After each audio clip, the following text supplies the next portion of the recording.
예, 오늘 베드로전서 2장입니다. 2장의 내용은 뒷부분의 18절부터 보면 그리스도의 고난에 대한 이야기를 했죠. 결국 이 이야기는 뭐냐?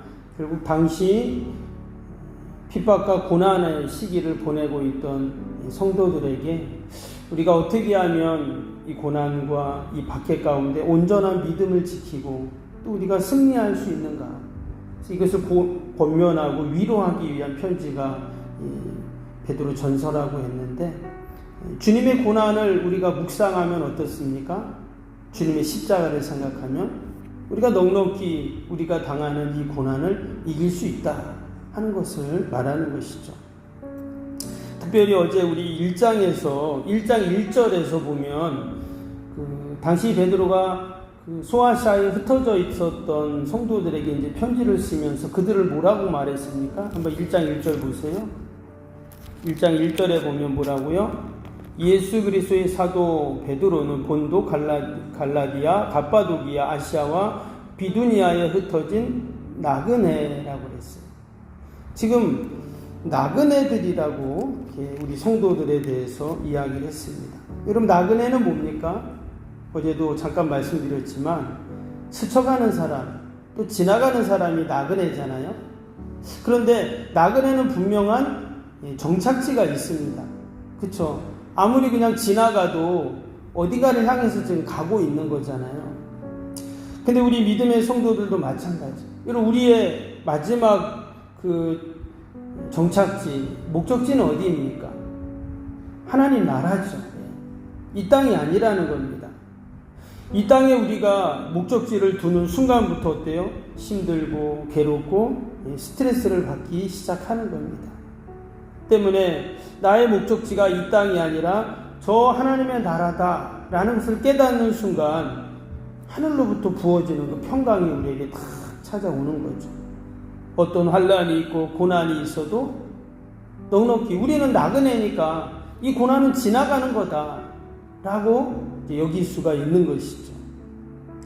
그래서 우리 믿음의 성도들은 나의 소망을 어디에 두냐에 따라서 그 인생이 달라지는 겁니다. 그래서 앞에 그 1장 3절에서 뭐라 그랬냐면 난 하나님을 찬송합니다. 막 찬양이 터져 나와요. 또 1장 6절에서 뭐라고요? 난 오히려 크게 기뻐하다. 지금 고난을 당하고 있다고 했어요. 핍박을 받고 있다고 했어요. 그런데도 오히려 기쁘다 그랬어요. 8절에서는 말할 수 없는 영광이 즐거움으로 나는 기뻐한다. 그럼 어떻게 힘들고 어렵고 고난이 있는데 기뻐하고 즐거워할 수 있어요? 뭐 쉽게 예를 들어서 갑자기 내가 중병이 걸려서 병원에 입원해서 수술해야 됩니다. 근데 기쁘다는 거예요. 그 이상한 말이 안 되는 말이죠. 그러면 왜 이런 기쁨과 즐거움을 이야기하고 있을까? 여러분, 우리가 어디에 소망을 두냐에 따라서 그 인생이 달라집니다. 세상에 소망을 두면 정말 절망하고 낙심하고 울 수밖에 없는 그런 상황인 것이죠. 근데 여러분, 우리의 소망이 어디에 있습니까? 저 하늘에 있고 또 우리의 소망이 오직 예수님에게 있는 줄로 믿습니다. 아멘. 그래서 이제 1장에서는 예수님을 우리의 산 소망이다 그렇게 얘기를 했어요. 여러분, 예수님이 우리의 소망이 돼야 됩니다. 아멘. 예수님이 소망이 돼야 돼요. 예수님이 우리의 소망이 되실 때 우리의 삶이 결국은 복된 삶이 되는 줄로 믿습니다. 오늘 2장에서는 특별히 예수님이 우리의 소망이 되시는데 그 예수님 우리의 산소망이신 예수님을 돌에 비유를 했어요. 그래서 보면 무슨 돌 많이 나옵니다, 지금. 그죠? 4절 한번 볼까요? 2장 4절 한번 보세요. 사람에게는 버림받았으나 하나님께는 택하심을 입은 보배로운 산돌이신 예수께 나아가. 그래서 여기 보면 예수님이 보배로운 산돌이라고 지금 그렇게 표현했고요. 7절 한번 볼까요?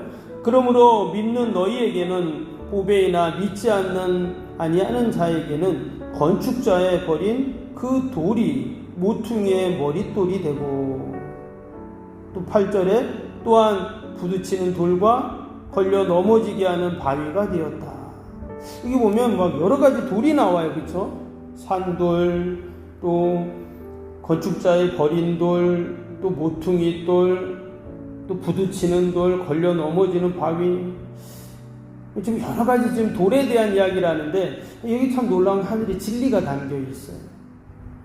여러분, 돌은 뭡니까? 돌은 가장 흔한 게 돌이죠. 저 밑에 해변에 가면 얼마나 바위도 많고 돌도 많아요. 그렇죠? 그냥 말 그대로 흔한 돌이고 그냥 지나가는 거예요. 그런데 지금 그 돌이 어떻다고요? 그 돌이 우리의 산 소망이신 보배로운 산돌 예수님이 된다는 거예요. 어떻게 그것이 가능할까? 여러분, 성경에도 보면 이 돌에 대한 비유가 종종 나옵니다. 다니엘서에 보면 하나님이 다니엘에게 꿈을 꾸게 하시잖아요. 꿈 얘기가 많이 나오는데 거기에 보면 뜨인 돌이 나와요. 근데 그 돌이, 그러니까 손을 대지 않은 그런 돌인데 그 돌이 막 굴러갑니다. 굴러가서 그 바벨론 느부갓네살의 신상을 다 그냥 박살을 내버리는 거예요. 또 고린도전서 10장에 보면 예수님을 우리의 생수의 근원이 되신 반석이시다, 이런 또 표현이 나오고요. 오늘도 지금 예수님이 산돌, 모퉁이돌, 여러 가지 이야기를 지금 하고 있는데, 말씀드린 것처럼 그냥 돌은 흔한 돌인 거예요. 그냥 흔한 돌인데 그 사람들도 별로 관심이 없죠. 너무 흔하면 관심 없잖아요. 그렇죠? 근데 지금 하나님께서 그 돌을 어떻게 만드셨냐? 산돌, 그러니까 살아있는 돌, 생명의 돌, 보배로운 돌로 만들어 주신다는 거예요. 오늘 6절 한번 다시 볼까요? 성경에 기록되었을 때 보라, 내가 택한 보배로운 모퉁이 돌을 시온에 두노니 그를 믿는 자는 부끄러움을 당하지 아니하리라 하였느니라.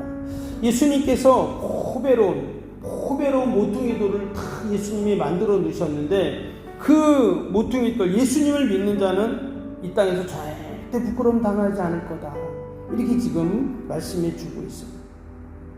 여러분, 똑같은 돌이어도 그냥 해변에 수많은 돌멩이하고 여러분 집을 딱 짓는데 그 집에 모퉁이 돌, 머릿돌이 있잖아요. 그렇죠? 요즘에는 이제 공그리로 다 부어버려가지고 시멘트로 부어버리니까 안 그렇지만 예전에는 집을 지을 때 보면 항상 그걸 무슨 돌이라고 합니까? 주춧돌이라고 하죠. 여기서 이제 모퉁이 돌이라고 했는데 집을 딱 칠 때 그 기둥을 받치는 바닥에 돌을 딱 놓잖아요. 제가 경주에 가보니까 그 경주에 옛날 그 성터들이 있잖아요. 근데 보니까 바닥에 둥그런 돌들이 막 군데군데 있더라고요. 저게 뭘까 이렇게 봤더니 결국 거기 기둥을 딱 받치는 주춧돌이었던 거예요. 그러니까 다른 거는 다 없어지고 했는데 그 주춧돌들은 그냥 다 바닥에 있더라고요. 바로 지금 그 얘기를 하는 겁니다. 지금 그냥 벌어진 돌 같지만 하나님께서 그 벌어진 돌 같은 돌을 다 집에 모퉁이 돌, 주춧돌로 딱 삼으셔서 그 주춧돌 위에 기둥을 세우고 이 집을 딱 멋지게 세우는 거죠. 마치 예수님이 그런 모퉁이 돌과 같은 분이다.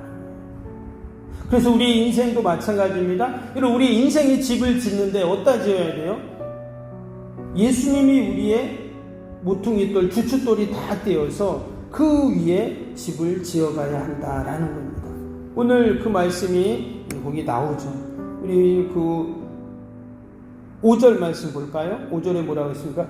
너희도 산돌같이 신령한 집으로 세워지고 예수 그리스도로 말미암아 하나님이 기쁘시게 받으시 신령한 제사를 드릴 거룩한 제사장이 될지라. 여기 보면 신령한 집을 세워가야 된다는 거였어요. 근데 어떻게 우리가 신령한 집을 세울 수 있냐?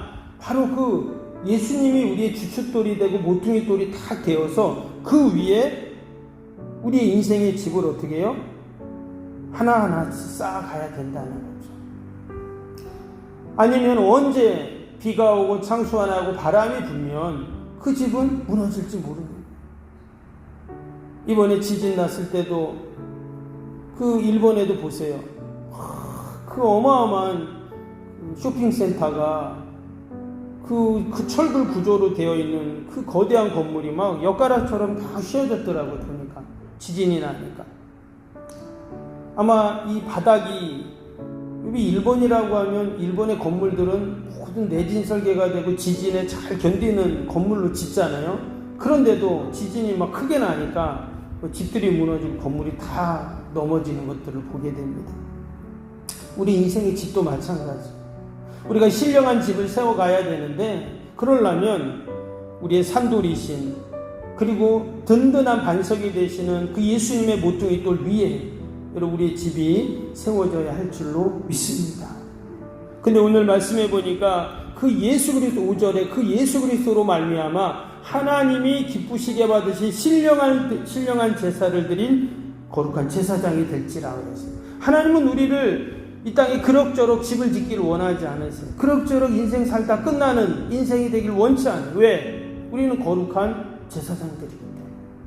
하나님이 기쁘시게 받으실 만한 거룩한 제사를 드려야 할 자들이기 때문에 우리는 그런 집을 짓는 겁니다. 오늘 9절 말씀에 그 말씀이 나오죠. 9절 볼까요? 그러나 너희는 택하신 족속이요 왕같은 제사장들이요 거룩한 나라요 그의 소유가 된 백성이니 이는 너희를 어두운 데서 불러내어 그의 기이한 빛에 들어가게 하시니에 아름다운 덕을 선포하게 하려 하십니다. 10절도 너희가 전에는 백성이 아니더니 이제는 하나님의 백성이요 전에는 긍휼을 얻지 못하였더니 이제는 긍휼을 얻은 자니라. 우리는 그럭저럭한 인생이 아니라는 거예요. 어떻게 일평생 살다가 이제는 나이 먹고 이제 인생 끝나는 게 아니에요. 우리는 뭐예요? 다 하나님께 택한 족속들이에요. 왕같은 제사장들이고 거룩한 나라고 우리는 다 하나님께 소유된 백성들이고 하나님은 우리를 통해서 나를 통해서 이 땅에 하나님의 아름다운 덕을 선포하기를 원하십니다. 아멘. 우리는 다 하나님께 긍휼을 얻은 자들이잖아요. 그래서 늘 하나님 앞에 감사하고 감격하고 어떤 환난과 핍박과 고난이 있더라도 우리가 넉넉히 그것을 이겨나가야 하는 그 이유 바로 하나님이 우리를 하나님의 택하신 백성이기 때문에 그렇습니다. 오늘도 저와 여러분이 하나님이 어떤 분인지를 알고 또 나의 실존을 알고 마치 버려진 돌 같은 우리의 인생이지만 그러나 하나님께서 우리를 보배롭고 너무나 존귀한 집의 모퉁이 돌로 다 삼아주셨어요. 우리가 늘 그 은혜를 생각하면서 나는 하나님께 긍휼을 얻은 자다 하는 마음을 갖고 오늘도 믿음으로 살고 승리하는 저와 여러분 되기를 주님의 이름으로 축복합니다. 오늘도 우리 말씀 생각하면서 월요일 기도 함께 기도하도록 하겠습니다. 월요일 기도입니다. 기도와 헌신을 통해 보이지 않는 영적 성전 건축이 먼저 이루어지게 하옵소서. 아멘. 모든 성도들이 믿음의 눈을 열어 하나님의 새 역사를 바라보게 하옵소서. 아멘. 성전을 봉헌하기까지 성도들에게 흔들리지 않는 반석 같은 믿음을 주옵소서. 아멘. 이웃사랑 섬김 세계 선교가 한 채 틀어짐 없이 이루어지게 하옵소서. 아멘. 새로운 공간이 다음 세대 모든 열방을 구원하는 축복의 통로가 되게 하옵소서. 아멘. 교회 건축이 곧 동당하는 자들의 치유와 회복의 성산으로 쓰임받게 하옵소서. 아멘. 온 성도들이 주님의 거룩한 비전에 하나 되고 소명을 따라 헌신하게 하옵소서. 아멘. 각자 형편은 다르지만 주님께 빚진 자의 마음으로 동일한 헌신을 하게 하옵소서. 아멘. 성도들이 물질을 드릴 때마다 세상이 줄 수 없는 감격과 기쁨을 누리게 하옵소서. 아멘. 성도들이 땅의 기름진 복을 받아 약속한 모든 헌신을 넉넉히 감당하게 하옵소서. 아멘. 모든 성도가 믿음 안에서 기적의 역사를 이루는 통로로 쓰임받게 하옵소서. 아멘. 사랑으로 하나 되어 주님의 몸된 교회를 더욱 잘 세워나가게 하옵소서. 아멘. 주님의 피로 사신 교회를 더욱더 사랑하게 하시고 서로를 돌아보게 하옵소서. 아멘. 성전 건축이 진행되는 동안 더욱 견고한 사랑의 공동체가 되게 하옵소서. 아멘. 공동체를 이어가는 어떤 역경과 도전에도 사랑과 믿음으로 승리하게 하옵소서. 아멘. 예수님의 이름으로 기도합니다. 아멘. 사랑과 은혜가 충만하신 하나님 아버지, 마치 우리는 저 길에 흔한 그냥 돌과 같은 우리의 인생이지만 하나님이 우리를 너무나 보배로운 돌로 우리를 다 삼아주시고 아버지 우리에게 긍휼을 베풀어 주시고 우리는 그럭저럭 살 인생이 아니라 하나님의 택한 족속이요 왕같은 제사장이요 거룩한 나라요 주님께 소유된 백성들인 줄로 믿습니다.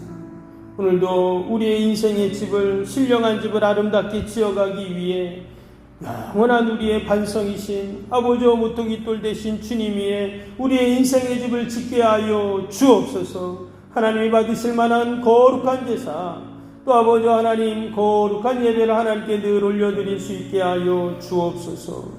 오늘도 이러한 믿음과 소망을 갖고 또 기도합니다. 나라 민족과 교회와 이웃과 사랑하는 자녀들 다 올려드리오니 하나님 도우시고 선하게 인도하여 주옵소서.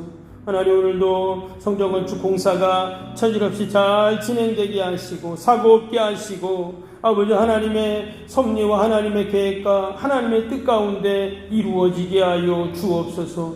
돕는 손길들 허락하시고 하나님 풍성히 부어주셔서 하나님의 놀라운 기적의 역사들을 경험케 하여 주옵소서. 하나님 오늘도 무더위 가운데 지치지 않게 하시고 우리 어르신들, 환우들, 우리 어린 생명들 강건케 하여 주옵소서. 오늘도 기도 외에는 이런 종류가 날 수 없다 하셨사오니 믿음으로 기도하게 하시고 하나님의 도우심을 경험케 하여 주옵소서. 감사하며 예수님의 이름으로 기도하옵나이다. 아멘. 하늘에 계신 우리 아버지의 이름을 거룩하게 하시며 아버지의 나라가 오게 하시며 아버지의 뜻이 하늘에서와 같이 땅에서도 이루어지게 하소서. 오늘 우리에게 일용할 양식을 주시고 우리가 우리에게 잘못한 사람을 용서하여 준 것 같이 우리 죄를 용서하여 주시고 우리를 시험에 빠지지 않게 하시고 악에서 구하소서. 나라와 권능과 영광이 영원히 아버지의 것입니다. 아멘.